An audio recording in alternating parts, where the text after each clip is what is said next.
So let's go back here. I'm going to go ahead and drop that in while it's still fresh in my brain.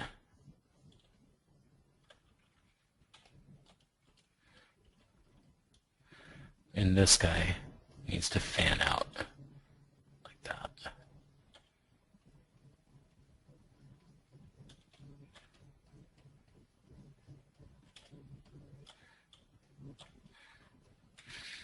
And this lower portion could probably come up.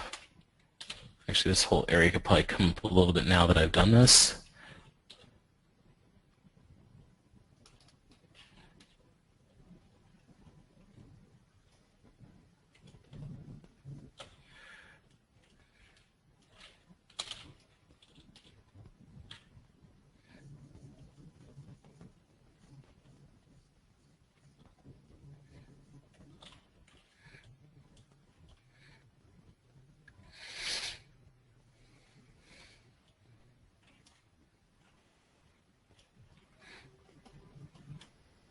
So we're going to have a bunch of supporting tendon, small muscles to help hold the legs together.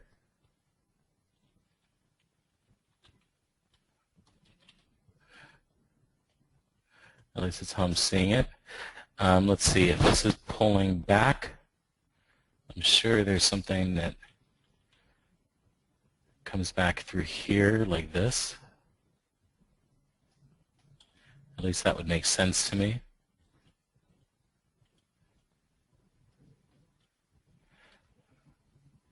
And then let's just resolve that into like reduced gluteus maximus. And let's do a gluteus medius here, or something like the gluteus medius.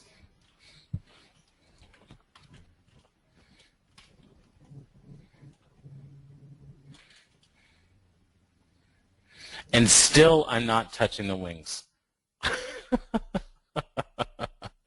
So we are going to get to the wings, but I like spending at least, you know, a good portion of my sculpt just focusing on everything but the wings.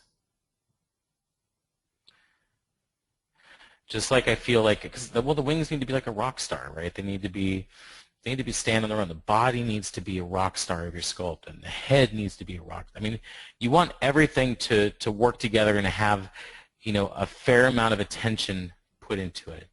And sometimes just having those things visible, it gets in the way. Even the hands and feet right now, I'm staring at the hands and feet. I'm staring at the talons in the front and the paws in the back, and it's killing me. I want to go through and hit them, but I'm like, okay, I got to save that because they need a lot of love. Those are, you know, I might dedicate just, I'd say at least an hour. You know, I won't do an hour of our lecture time, that's precious, but I'm just saying that at least, I probably spend about an hour at least just working on through this.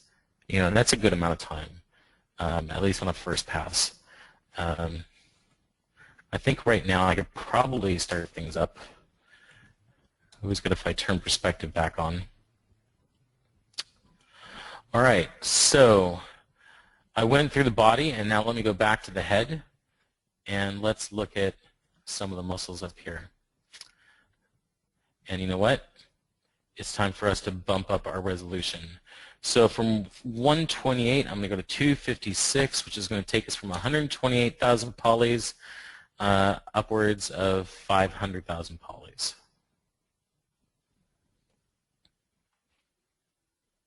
Or points, I should say.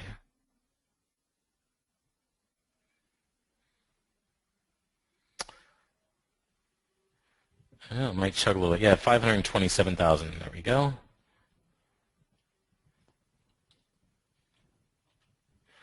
All right, so refine here. It's time for eyes. I think my eye placement is good, or is my eye placement good? If I change the position of my eyes, is that going to be too much of a deviation from what a griffin is recognized as? I don't know. Those are questions I have to ask myself. You know, sometimes I'm just like, okay, you know what? Let's close that. All right. So sometimes I just want to take something like this. I see this, and it's sort of like a spastic reaction. You know, I'm like, this is too normal. This is too in the realm of reality. I want to do something a little more flamboyant, right? So I'll just be like, okay, let's pull this out. Just take snake hook and bring that out. And what does that do? You know, or pull it forward, mash it up, see what happens, you know? How far can I distort the form before it's no longer the form? Bring that up, bring that out, bring that out. Is it going to have eyes? I don't know if it's going to have eyes. But I know that there's something that I like there, you know, just by playing silly putty with it.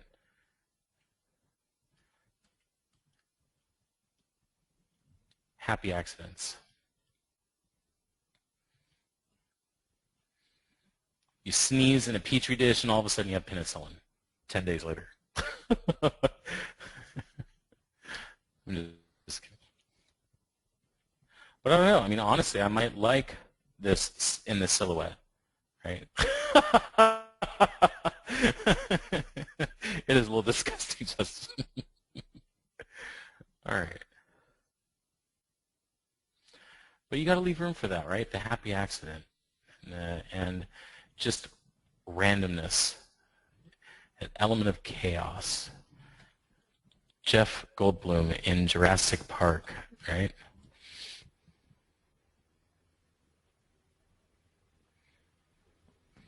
Unintended consequences or unintended results. I don't know. If I'm going to go there, maybe, and I'm just playing right now. I mean, honestly, I'm just playing. I mean, would I want to do that? Is that too much? Is that something maybe I want to do in an accessory? I think that's something I want to do in an accessory. I think I want to go with eyes, but I think that's feeding me an idea.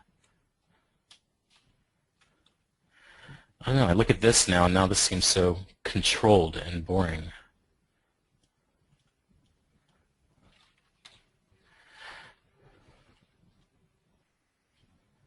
All right. I think I am going to stick with this. Something I like about it. It's not so boring. It's not so controlled. We can build them. We have the technology. All right.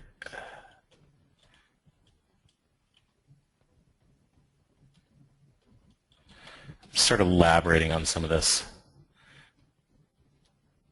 Subtracting, building up, subtracting again. Sort of form some ridges now that I have more polys to play with, more points to play with.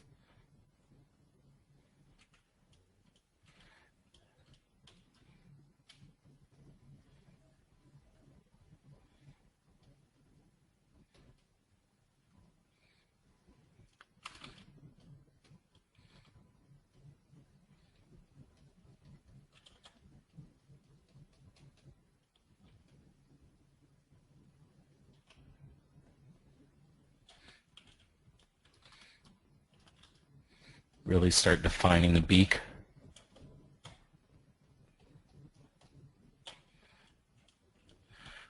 It's too close up.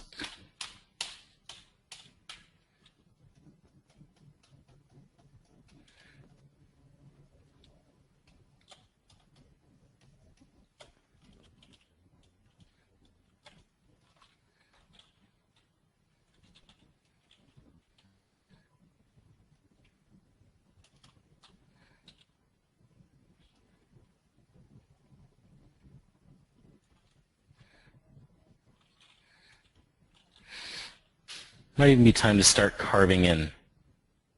All right, so I've dropped in features and landmarks.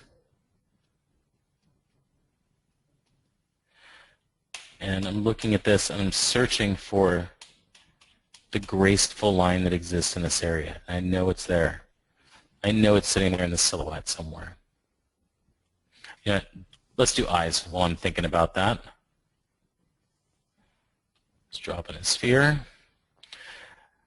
The eyes, by the way, in the model, when we're going to go into Maya, I'm going to have you guys model out separately. So that'll be a separate piece of mesh, just like it is inside of ZBrush.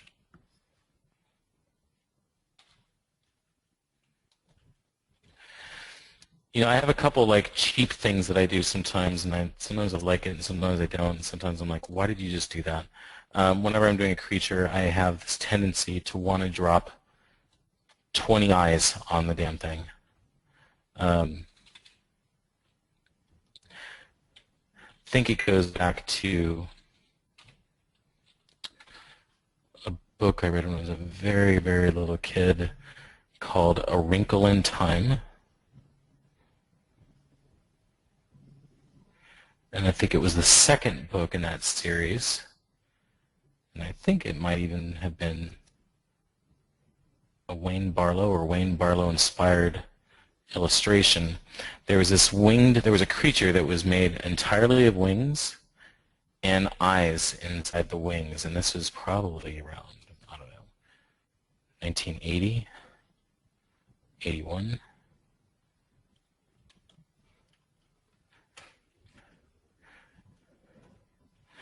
If you have kids or you're a kid at heart, is an excellent series of books.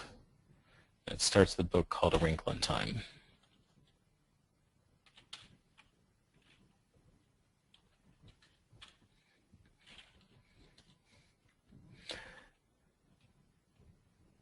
Oops. Let's go back over here. I got the eye on one side. I just want to check out my placement a little bit better. All right, go back to the eye. Now I'm going to double it over. I can either mirror and weld, or go to Subtool Master and say mirror. All right. And I think it's time for me to save. I've been quick saving, but that is not always 100% reliable, especially until the Mac patch is, well, the next Mac patch comes out. Have been having issues with quick save on the Mac side, but I'm just going to examine, right? Take a pause and look.